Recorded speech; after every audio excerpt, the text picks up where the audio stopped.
You know, the players in both teams weren't the only ones who prepared for the series the past few weeks. Vern Buffy, the referee-in-chief of the World Hockey Association, and Huey McLean of the CHA put the European officials through their paces at a training camp out in Edmonton.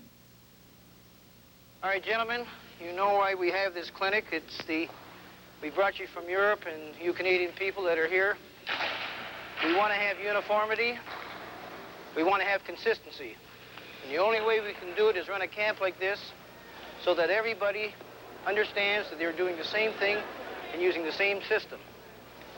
Of course, you know that this series is a three-man system, which is entirely different from what they've used in Europe in the past, and positioning is extremely important. This is why the conditioning is going to be very, very tough, because you must be able to keep up with that play, you must be able to anticipate it, and you must break fast with the play so that you're on top of the play at all times, and when you're on top of the play, then you're in a better position to call that infraction.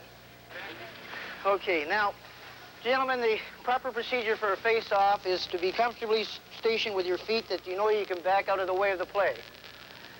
You present the puck, your arm straight out, slightly bent. You cannot drop the puck properly with your arm straight. It's too stiff. You must bring it back slightly. Now, we do have a problem quite often, and that is when you fake it. But this is one of the worst things you can do, really, is to start to judge. See that?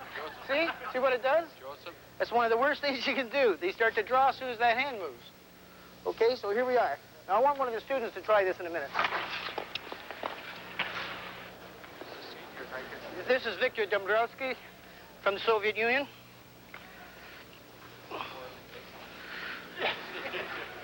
Hard now. That's good. Good face-off. That's a very good face-off.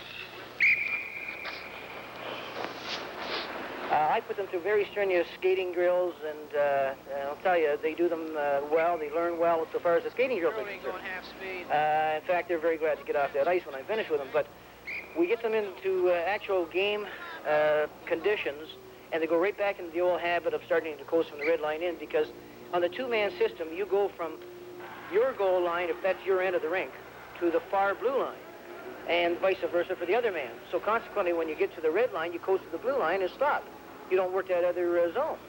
And in the three-man system, this is what they're doing. Unfortunately, they're thinking they're working the two-man system to a degree, but they coast in towards the goal line, and they're out of position to call the play. And so I keep on them to skate, skate, skate, and when I go through the interpreter, I say it 3 times and say it like you mean it. And I want to see the expression on your face so I know you mean it, so that they get the idea of what I mean.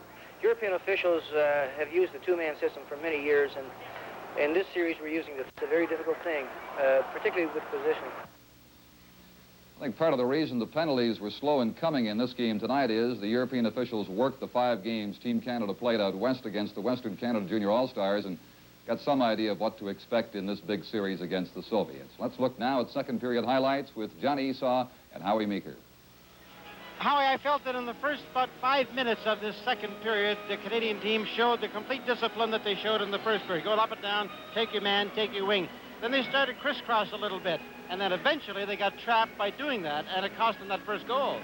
Well, there's no doubt about that, Johnny. Now, you just have to have great admiration for the fellas.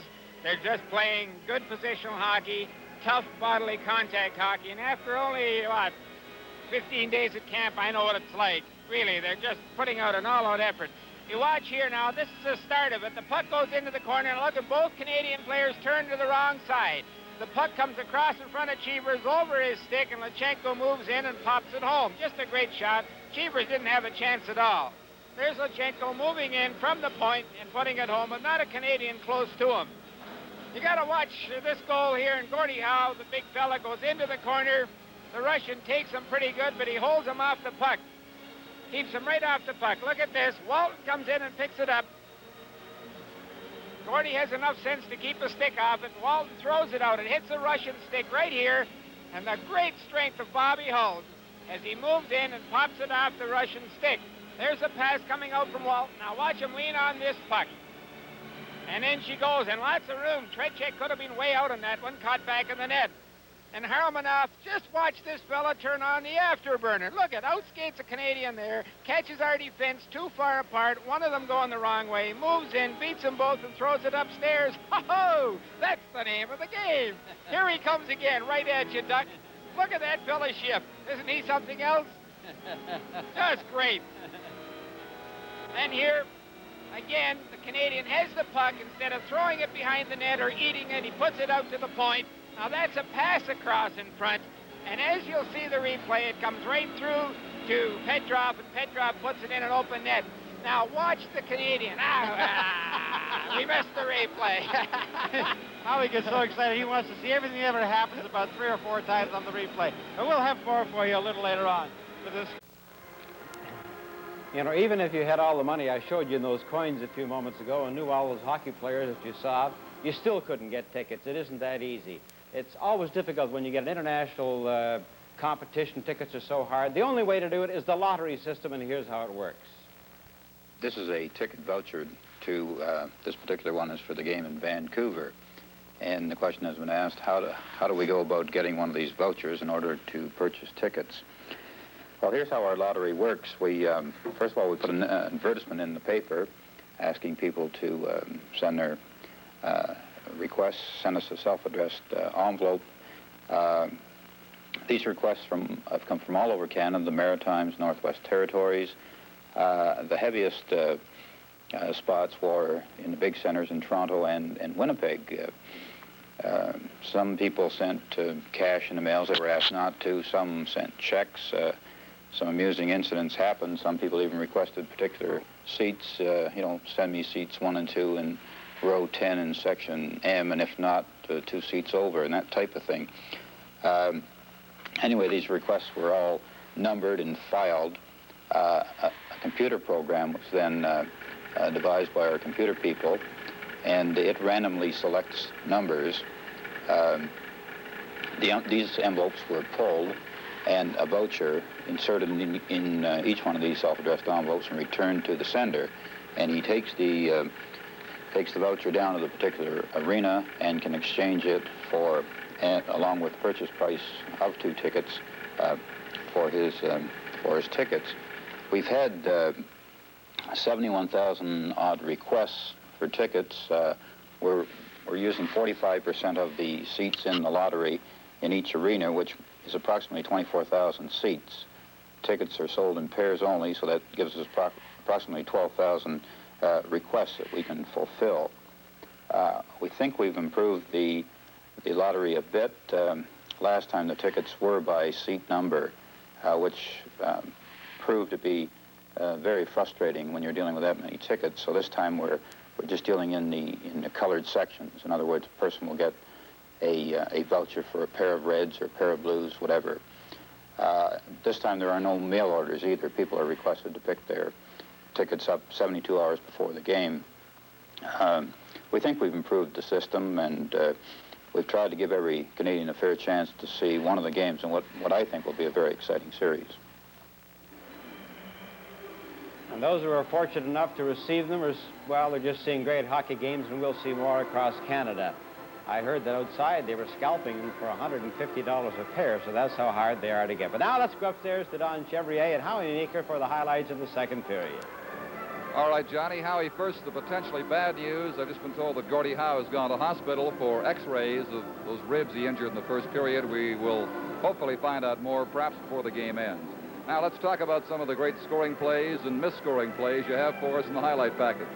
Well, the first goal is the one that Bobby Hull got, and the Russians sent 3 men to the attack. But as I said earlier, the key play here is the fake that Lacroix puts on the defenseman. Now he turns the defenseman. Look at here. Now a great backhand pass. He rolls it off the heel of his stick. Look at the defenseman try to pick it out of the air, and Bobby Hull pops her upstairs.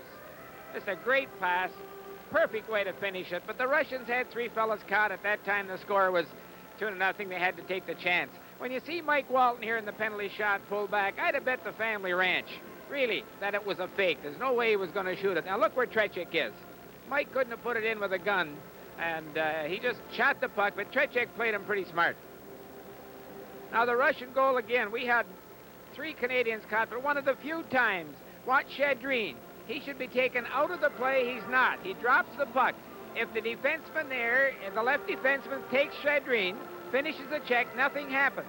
Now watch, Shadreen go behind the net, pick it up, throw it in front, and Yakushev pops it in. There, Yakushev, instead of Walton going in behind the net, he should have looked around, maybe taken a bit of Yakushev, and maybe he wouldn't have put it in. But really, the Russians have played well enough to have at least one goal. Oh, certainly they have, but they have not, as we've said before, played well as other Russian teams have. In fact, during one power play there, Howie, I observed they were downright downhearted. They were disheartened by the whole thing. They just given up. They realized they couldn't score. Well, we're not letting them play that tic-tac-toe hockey, and it's the only way. The real test is how close an individual can play to his potential and the threat of being hit. You know, and they're just not used to, after when they're handling the puck and get rid of it, someone get in the way, get in the way, get in the way. And they've got to learn another system of hockey, or, you know, they're really in trouble. Well, the myth has been destroyed already early in the series. The Russians are not machines. They're human. They can make mistakes like anybody else. Yes, and they haven't got the best cotton picking system in the world. This is what I've been hearing ever since they were here. I admire so much of their training and so much of their ability to pass and perform the skills. But when it comes to playing the games, we don't do bad. Not bad at all. After the second period, the score is Canada 3 and the Soviets 1. This is Game 2 from Toronto. One of the very interesting things in that period, I thought, aside from the fact that Mike Walton had a penalty shot opportunity, something we see very rarely in international hockey, was the fact that the Russian power play, which used to always be so effective, this time failed on 2 occasions. But more important than that, the thing that really surprised me, and maybe this is inexperience, young Mark Howe throwing 2 consecutive body checks and missing while Canada was playing a man short, and as a result, the Soviets got breaks on both of them, and in each time, they failed to capitalize on it. Well, now let's go to find out from Tom McKee with his guest Billy Harris what's really going on in those first 2 periods. Tom? John, we have now seen 5 periods of hockey in this series, and I see a great deal of Billy Harris in all those games and all those periods. Well, I think Trachuk, that period, he was the guy that we could have had an 8 or 9 goal lead. I think we had 3 or 4 breakaways plus the penalty shot, and it's kind of frightening when you get so many chances and you can't open up a little gap. We got that 4th goal and open up our 3-goal gap again, knowing that the Soviet team will finish strong in the 3rd period. He always seems to go down quite a bit, though. Why don't you tell your players to start whistling him around his neck or something? Well, I think what happens, you get in tight on him, and you get in your mind, you think maybe, well, I'll deke him. And the tighter you get in, he drops down to his knees, and he's so tall, the upper part of his body, there really isn't that much to hit up top. So being a big goalkeeper, and he's a good mechanical goalkeeper. He plays his angles super, and he seems to know when to drop, and I think he's just such a big target in there. It's hard to get the shot by him. All right, we said you've played 5 periods. Billy, you have to be pretty happy with the way the team is playing as a team. They come out there not as a bunch of peewees full of enthusiasm. They certainly do have enthusiasm, but they're professionals, like surgeons, grim in their task, but doing it to their utmost. Well, I couldn't be happier with the way the guys are playing. We've been criticized by a lot of people for running a short camp. People felt there was just no way we could handle a Soviet team with a short training camp, but I think a lot of people forget we challenged the players the 31st of July, and so we didn't really start training the 1st of September. A lot of our guys started training the 15th, 16th of July, so I think the players deserve a lot of credit. They reported to camp in good shape, and we accomplished a great deal in 2 weeks, and I think we've surprised the Soviet team with our showing the first 5 periods of the series. I've talked to a few of the players. They have a great deal of respect for you. They respect, most of all, your philosophy. Can you tell us what it is? Do you really know, Billy? Not really, Tom. If anything, in my career as a coach, I have had good success by treating my hockey players like men. I think when you treat them like men, they respond like men. I think you challenge them. My practices aren't that hard, but there's always 14 or 15 players who stay out on their own, and I think they know their conditioning and what is required much better than I do. So I think a lot of coaches who act like dictators and treat hockey players like a kindergarten class, they don't get the same results in a key situation. And if anything that I think has helped me in coaching is by just looking them at their eye level and treating them as men, and they've responded like men. What are you going to say to these men right now? Well, we've got to protect a 2-goal lead, and the Soviet team, they're notorious for scoring goals in bunches, so until I see 2 seconds left on the clock, we can't relax. It's going to be an interesting test as far as our conditioning. This is our second game, and so far we've been able to stand up with the Soviet, but it's going to be a real tough third period for us. We've got a second. What about Gordie Howe? Gordie's fine. He is very uncomfortable. He's got a badly bruised rib. Now, this is a report I have from the doctor, and he may need 3